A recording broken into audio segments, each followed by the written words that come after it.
Welcome back, family, for episode three of From Soldier to Civilian in 8 days. I I'm down to 6 days today. Last night I went and I did karaoke. Uh, I'm a musician, by the way, for those of you all who didn't know. Did karaoke, hang out with some fantastic soldiers, and sang the night away. It was a good time. But today I will be talking about my career from let's see, 2006 through essentially 2014, 2013. And I, again, the soldiers that I served with, the thing that makes the Army such a unique organization is, as I'm sure other people can tell you about their own specific branches, but the thing that makes the Army such a unique organization isn't the name of the organization versus the people who you work with that you begin to call family, and you randomly, um, for no set reason, will begin to think of them and the times that you had and you shared with them because of the impact that it's made on you throughout your life. So, I wanted to show this also. I'll be covering my social security number on this. But this is my original certificate of getting qualified as an OCT, Observer Controller Trainer. And I did that as an E4 specialist at Fort Riley, Kansas. And the date is 19 through 20, May 2003. And this is when I did my right seat ride and finished the class. The colonel that signed off on it was Colonel Gaspard. I'm sure he's retired. Gaspard Galata. And yeah, just another original document. Soldiers, if you're listening to this, and any vet can tell you also, make sure you have an I Love Me binder. But anyway, so let's begin to talk about these years. We've talked about 97, 98, 99. 99, 2000, 2001, I was in IRR, and I ended up moving to Huntsville, Alabama. 2002, I ended up getting found by retention, and I ended up getting mobilized with the 75th out to Fort Riley, Kansas, from 2003 through 2006. So the end of 2006, or mid 2006, I got off of active duty or mobilization in 2006, July of 2006. And at the time, my oldest sister was living in Texas. She had come back from Iceland. She was in the Navy. And so I decided to move to Texas to be closer to my siblings. Now, this is actually a shot in Little Rock, Arkansas, at one of my aunt's houses. My mom, my sisters, and me, many years ago. And this was around the time, I think I was still at Fort Riley during this time, but my older sister lived in Texas. And so I moved down to Fort Worth, Texas, and I was with the 380th, as you were, I was with the 370th Chemical Company at that time. And a fine group of soldiers. I also had the experience of becoming a new dad at that time. During that time in Texas, I also attended Camp Cook in Ball, Louisiana, very small training institution, but they pump out some of the greatest non-commissioned officers the Army has ever seen. And it's a National Guard installation, and it's about as big as a snap. And so I attended my WLC there as well as my BNOC, because I am a BNOC graduate. And I have those photos, and I'll find those and I'll post them as soon as I find them for WLC as well as for BNOC. Uh, and later on, I ended up going to ALC, but that's another story for another time. Let's stick to the script. So I'm back in Texas at this point, and I'm a new father, and that is my baby right there. This is actually me out processing. I was getting ready to leave the 370th Chemical Company, and at this time they were stationed. Their flag was on Nas JRB in Fort Worth, and I was serving with. I love these guys. Master Sergeant retired Steven Santiago, Chief Wynn. Uh, we had a great annual training, and this is what that picture was from. Last day at AT, we went out, just the core NCOs who were pushing it. I also had the privilege of serving at the time. His rank was Captain Jeffrey Schaefer. Oh man, I'm missing names. Goodness gracious! But some great soldiers. Lots of UICs, and I was on ADOS with them. They had a dual mission. That's a boring part, but friendships for a lifetime. Friendships for a lifetime. I caught up with some of these soldiers later on when I ended up moving to California. But this was one of the only pictures that I could find outside of a picture of me in my supplier office at that time. And I think at this point I had been promoted to staff sergeant. And I was getting ready to go to BNOC. So leaving again, my last day, leaving from there, I ended up going to Evansville, Indiana as my first AGR soldier. So let me just explain this picture a little bit here. This picture is really meaningful to me. My first daughter, I have 4 children, Gabby, as well as the rest of my children. They are, by and large, the reason behind my success. They've always been the driver for me being who I am and making sure I represented them well, regardless of where I was. One of the things that I tell my soldiers, that I used to tell my soldiers while in class, was your name will arrive at your next duty station long before you do. And I wanted to make sure that as my children walk throughout life and people come in contact with them and they hear their name or they say who their dad was, that they have the experience of someone saying to them, "Oh yeah, I knew your dad." And it eases some of the tumultuous efforts that may have come had I not been who I am. So thank you, babies. This is because of you. So anyway, I ended up leaving Fort Worth, Texas, and getting on AGR with the 380th Quartermaster Company.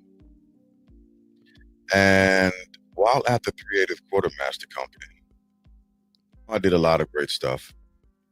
I got to serve with, well, that's where I met my mentor, Master Sergeant Ari Hayden. I served with Kurt Bridgewater, William Archuleta, Kevin Herron, Feliciano, James Harris, Kit Kittredge, Benjamin Keeber, Keenan Johnson, Sean Plaha, Elba Plaha. I also served with retired Command Sergeant Major Patrick Thomas. Got mentored by a retired Sergeant Major, Mr. Johnny Ritter. Served with Juan Caraballo and his wife, Sarah. Uh, just and the list goes on. As a matter of fact, I was able to participate in Juan and Sarah's wedding as one of the best men. And it was an absolutely wonderful experience being able to be a part of that. And so I'm grateful for that experience, Caraballos, um, and I appreciate you all. Thank you for that forever. Now, while assigned to the 388th Quartermaster Company, I had multiple different roles. I was a platoon sergeant for multiple different occasions. Served with Antoine, saw him first class, retired Antoine Swims, and uh, saw him first class Victor Howe. Uh, and our ATs, we made this absolutely fun. There you see James Harris, Martin Kittredge, Joshua Mile, Daniel Engler, and myself. And this was for their promotions. Man,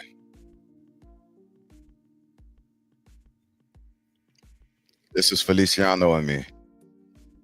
We went to a barbershop to watch a game or a boxing event. I can't remember exactly who it was, but I spoke with this fella not too long ago. Well, actually, it was a while ago, but absolutely enjoyed it. But like I was saying, we made this serving in this company a blast.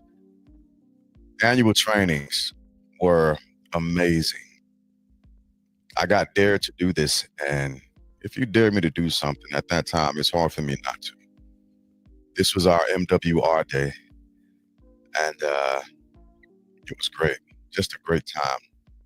This was our changing of the flag. Yeah, Joshua Bryant, Elba Plaha, Dave Melton. Yeah, this was a flag ceremony. And as you can see, there was a transition happening from with berets and various different headgear. So we took this on, knocked this out at the Reserve Center up there in Evansville, Indiana. Well, also serving with the 3A. Oh, let me go back to ATs. This is us at the LRC at Fort Pickett. We often went, actually, every year we went to Fort Pickett to do our ATs, and I got very familiar with that place. Actually, the honest truth is, I got freaking tired of that place. But we ended up producing great numbers, increased a lot of different metrics. It was just a great time. We turned that company around.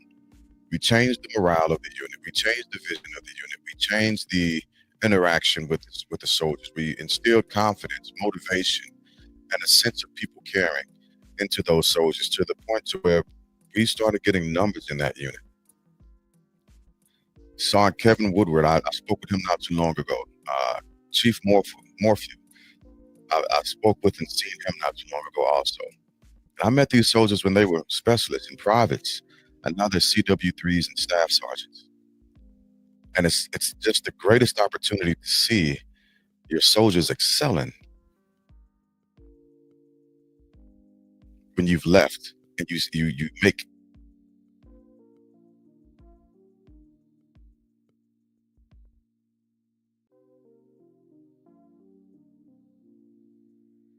I wish I had more pictures of WW. That was Wanda Williams. Um, she was our training NCO, and there was a point at that unit. It was a really tough spot where all the full timers had PCS except for me. So I had to do a lot with that unit. That was my baby for a long time. That was my baby. But I got assessed onto AGR in 2009. My daughter was born in July. By August, we were heading from Texas to Indiana, and I reported in, and I immediately got to work. Oh, Millicent Niles as well. So many people. uh, Cassandra Hill, Aretha Bell, Chief John Penny, uh, great mentor, Chief Penny. As a matter of fact, he taught me so much about our craft that it's amazing. He was largely influential in my ability to instruct confidently. And unfortunately, I met him when he was a CW2, and I caught back up with him uh, last year, and I saw him as a CW5. So that was a great experience to have. So going back to what I was saying, I reported into Evansville, Indiana, and almost immediately I ended up getting deployed. And at the time, Gabby, let's see, July, August, September. Yeah, by September I was out of there. Gabby was 3 months old when I ended up getting sent to Iraq with the 724th Transportation Company. And while with the 724th Transportation Company, I was a crossover. I hadn't met these soldiers. I had just got plucked from my house, my new unit, new ATR session, sent to Iraq with soldiers that I didn't know. I didn't even know the soldiers that I was currently really serving with. Got put in MRAPs, convoys. These are MRAPs, by the way. That's why I showed this picture already. In the back of hanging out, served with Colonel retired Sean Cunahan, Colonel, Lieutenant Colonel James Holloway, Sergeant Major Silvio Ramos. I don't know what rank Josh is anymore. Joshua Montalvo. This is my battle right here also. So in this picture is Silvio Ramos, Joshua Montalvo, and CW3 Jessica Cifuentes. And she was my replacement for us to actually get out of country. And we did some stuff to make sure I could get out of country. My goodness, we did some stuff. And I appreciate her for riding out with me on that. It was a hell of an endeavor, but we made it out. We made it out. I served with Scott Lenaway, Stormin Brett Norm, and I also played in the post choir. I played the drums in the post choir. And, oh man, just a fantastic, just a really core group of musicians that I did not plan on actually running into when I had gotten over there.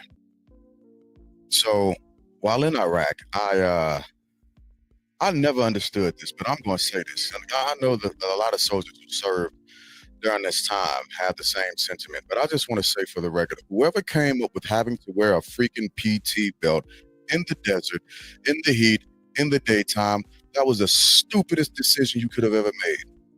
That is dumb as hell. I just want to tell y'all that. Okay, now that I've finished that. Back to Iraq. So, transportation company. This was one of our MWR days. And, oh, I'm sorry. Let me switch back. So this is actually the tank graveyard that I went to on one of my convoys. Can't remember exactly where it was, but thought it was pretty cool. So while in Iraq, I was on Cobb Spiker. That was our main hub, but I ended up going to multiple different places. I'm gonna tell y'all something.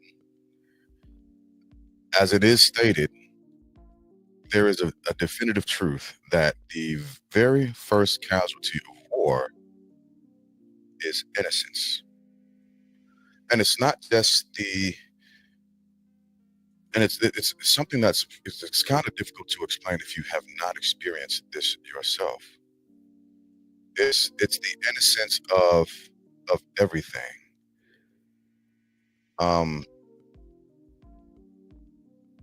That's the first casualty of war. It's your innocence. It's a certain ignorance that you've had, although you've trained for this throughout your career, but you get there. And and you lose something that you'll never ever get back. There's a part of myself that's still over in Iraq, and as unfortunate and as disgusting as war is, there was a part of me for a very long time that wanted to go back because that type of stress and turmoil and disorder and the constant threat of death, it became normal. And I learned how to cope with that, quote unquote cope. But there's a lot that soldiers lose when going to war. War is an ugly engine, but it's an unfortunate human invention that we can't seem to get past. And even with that being said, we figured out how to make the most of it. I served with Heather Cullen. She was my soldier. Uh, Dunn,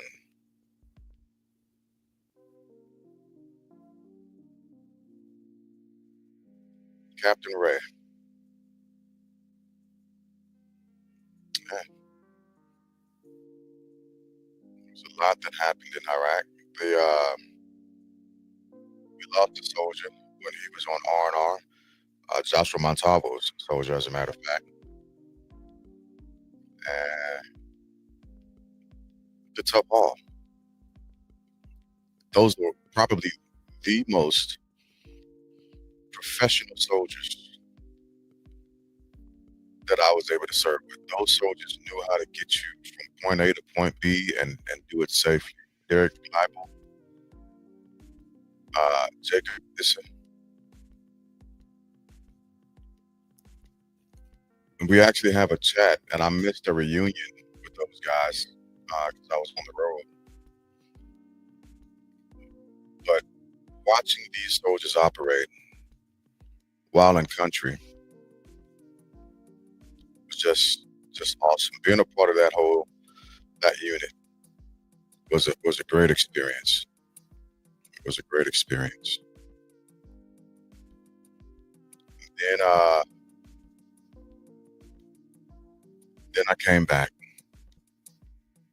redeployment, and from that redeployment, I had my second beautiful baby. I had my thickness, my beautiful baby, my Sari, Daddy Sari. That's my girl.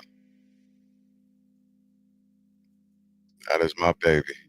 And time plays a trick on you with children, but that's a whole nother story for another time. It's just an evolution that you have to see that you're faced with that you're really not ready to deal with. And so at this time in Evansville, Indiana, it was Gabby and Sari, and we rocked out with that.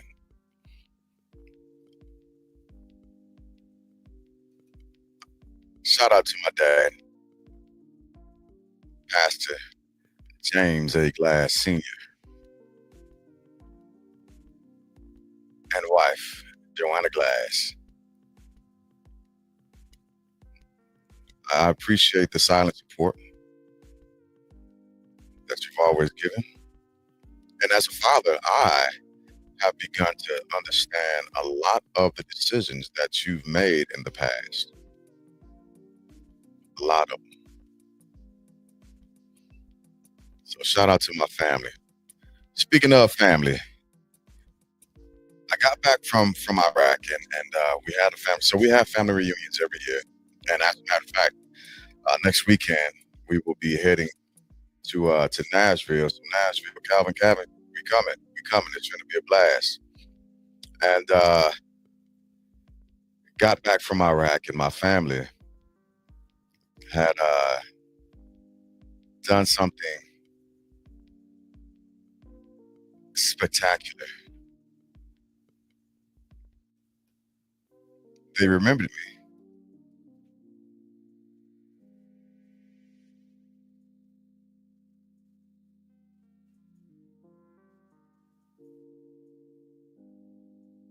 They welcomed me home.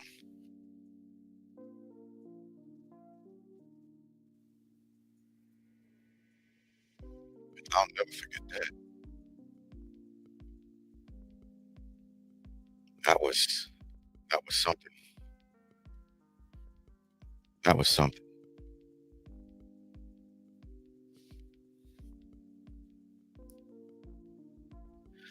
I love y'all for that, and I thank you for it. And so, with that being said, they ended up giving me a welcome home celebration where everyone who was in attendance at that specific reunion signed this baseball, and it's kind of hard to see. They signed this baseball. Thank you, Joe. I appreciate you for doing that. My cousin Joe, he organized that part of the event, and they also presented me with this plaque.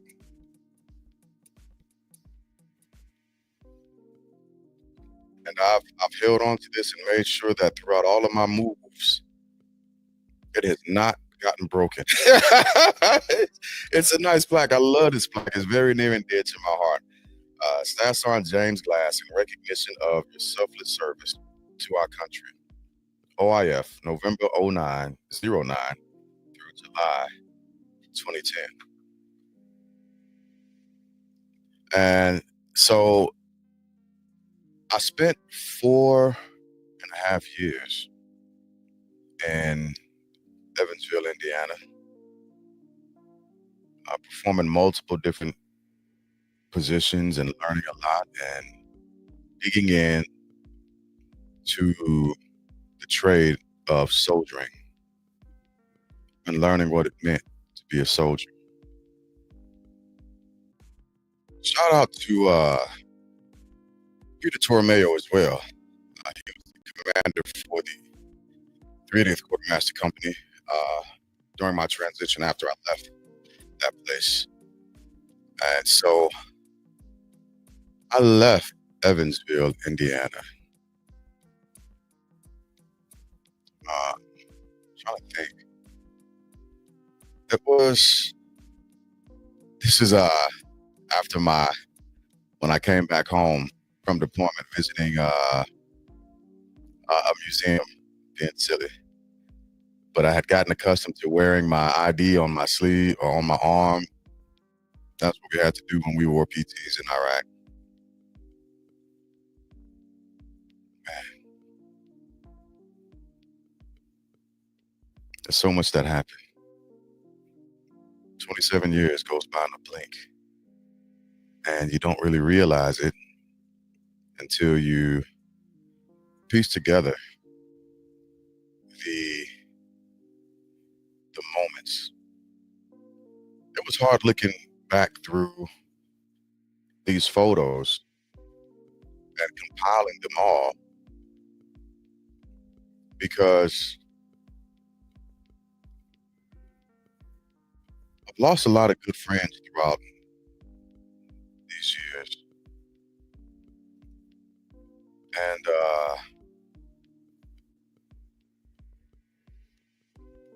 I missed out on a lot of important events. And I think a lot of the nation, when you're thanking soldiers or military members for our service, there's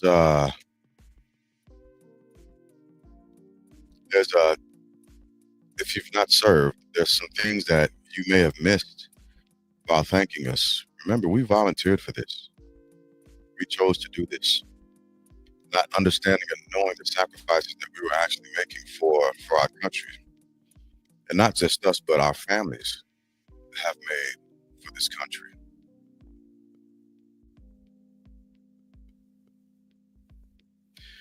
In 2013, I departed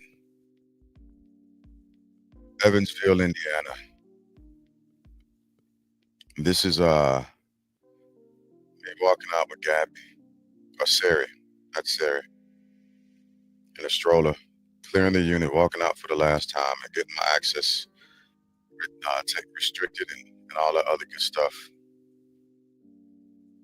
and pushing forward to more adventure, more adventure.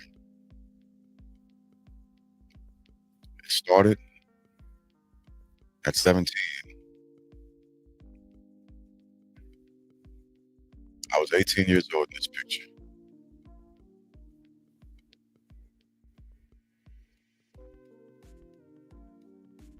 And I've run a course. At this point, I have gone through this career. I've given it everything, and I've given back as much as I could. The military will take everything from you, everything along the way. You can lose yourself in the different dynamics of what it is to be a soldier and making sure you support the mission, the success of the mission.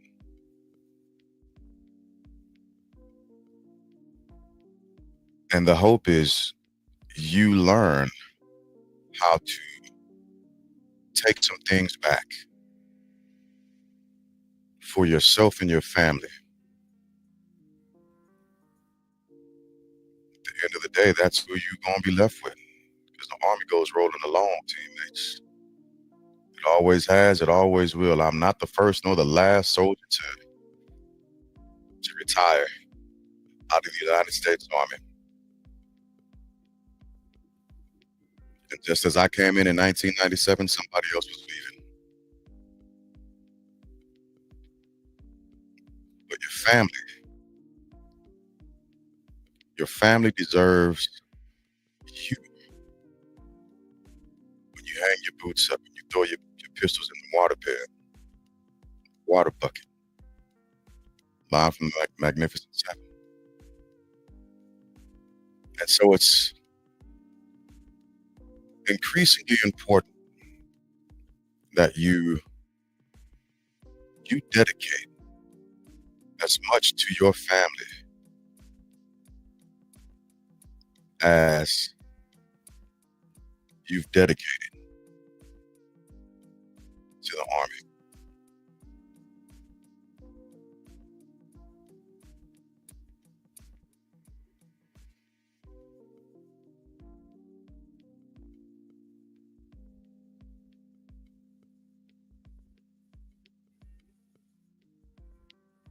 Six days.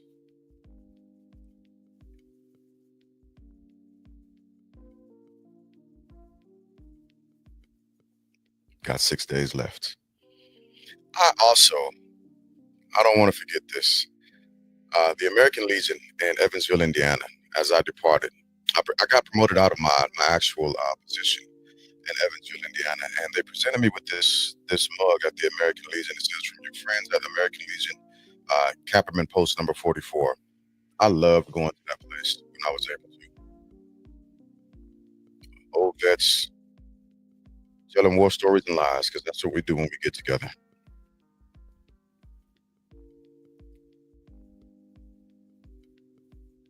Becoming a new dad, reassimilating with family, supporting people.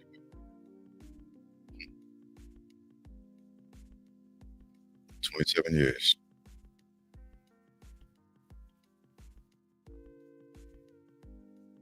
It all goes by in a blink. Well, that's it for this actual episode, and join me tomorrow as we begin to talk about and discuss 2014 and my new assignment with the 351st Civil Affairs Command. I'm excited about that.